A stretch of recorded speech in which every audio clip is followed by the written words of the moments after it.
Des documents qui parlent de vente à distance.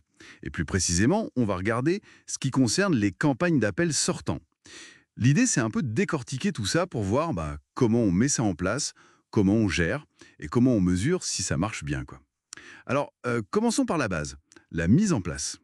Qu'est-ce que les sources nous disent sur ces premières étapes qui sont souvent cruciales? Oui, alors ce qui ressort très fort, c'est l'importance de la préparation.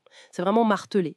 Avant de composer le moindre numéro, en fait, il faut avoir des objectifs très clairs, qui doivent être, bien sûr, alignés avec ce que veut le commanditaire. Ça, c'est la base. Et ça veut dire quoi concrètement? Ça veut dire identifier, classer les prospects. Souvent, d'ailleurs, on parle de scoring pour cibler un peu mieux.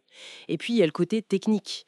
Bien paramétrer le logiciel de phoning, c'est essentiel. D'accord. Donc, objectif clair, ciblage précis et l'outil bien réglé. Exactement. Et un autre point qui est présenté comme vraiment fondamental, c'est tout l'aspect légal.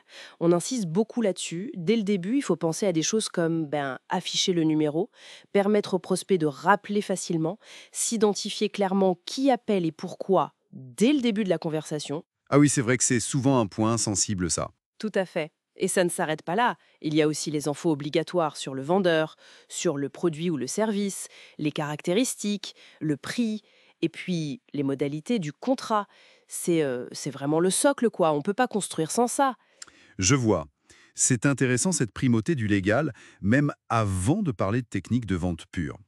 Bon, alors une fois que ce cadre est posé, cette base solide, comment les sources envisagent la gestion au jour le jour, pour que la campagne tourne bien, pour qu'elle soit efficace? Alors là, on entre dans le vif du sujet, de l'efficacité. Et ça repose énormément sur la préparation du téléacteur lui-même. Il faut lui donner des outils concrets. Ce n'est pas juste débrouille-toi avec ton téléphone. Non. Les documents parlent de scripts, d'appels pour guider la conversation, pour structurer un peu la négociation.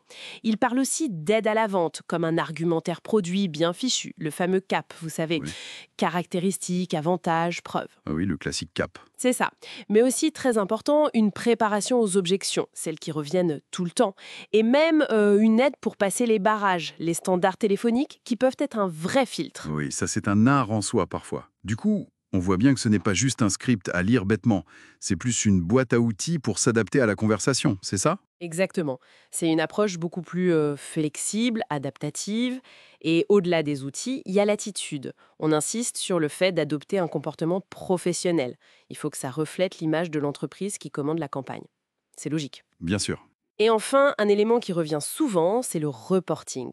La collecte d'infos pendant et après l'appel, c'est vu comme vital pour améliorer la compétitivité, pour ajuster le tir et pour aider à la prise de décision au plus haut. Logique, oui. Préparer, agir et puis analyser pour corriger. C'est un cycle. Alors, justement, cette analyse, comment on mesure concrètement le succès?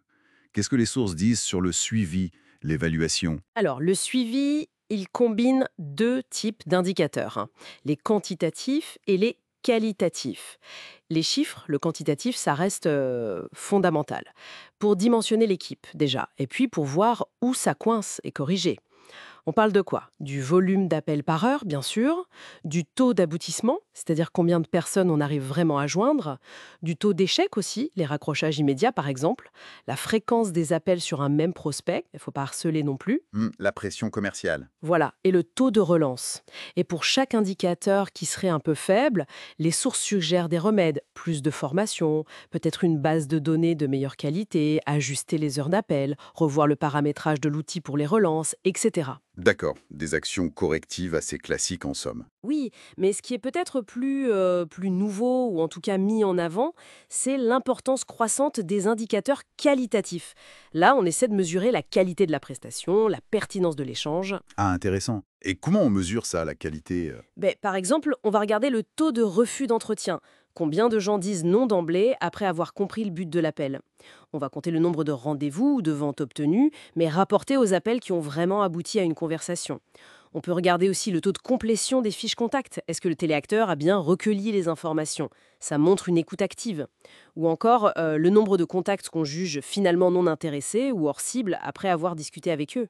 Je vois. L'objectif derrière tout ça, c'est d'améliorer les compétences des télévendeurs pour capter l'intérêt, pour aller jusqu'au bout, que ce soit une vente, un RDV ou même juste recueillir une information utile pour plus tard.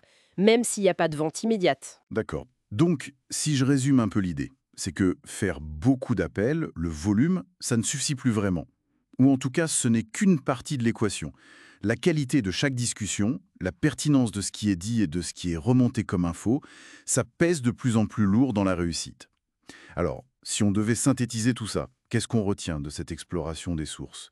Pour réussir une campagne d'appel sortant, on dirait qu'il faut une approche vraiment structurée, non? Une préparation hyper soignée qui n'oublie pas le cadre légal, un soutien constant aux équipes avec les bons outils et la bonne posture, et puis un suivi rigoureux avec des indicateurs qui mélangent le quantitatif, le volume, et le qualitatif, la pertinence. En gros, appeler oui, mais surtout appeler juste et bien. C'est un peu ça l'idée. C'est tout à fait ça. C'est l'équilibre entre quantité et qualité qui est recherché. Et d'ailleurs, ça soulève une question intéressante pour aller plus loin, je trouve. Dans un environnement où il y a souvent une grosse pression sur les chiffres, le volume d'appels, les taux de conversion, etc., comment une entreprise peut-elle vraiment s'assurer que la dimension qualitative n'est pas sacrifiée? Je pense à l'écoute réelle du prospect, à la pertinence de l'échange, même à la satisfaction ressentie par la personne appelée, même si elle n'achète pas au final. Quel est le véritable arbitrage qui se fait au quotidien sur le terrain entre ces deux exigences, le chiffre et la qualité? C'est une vraie question.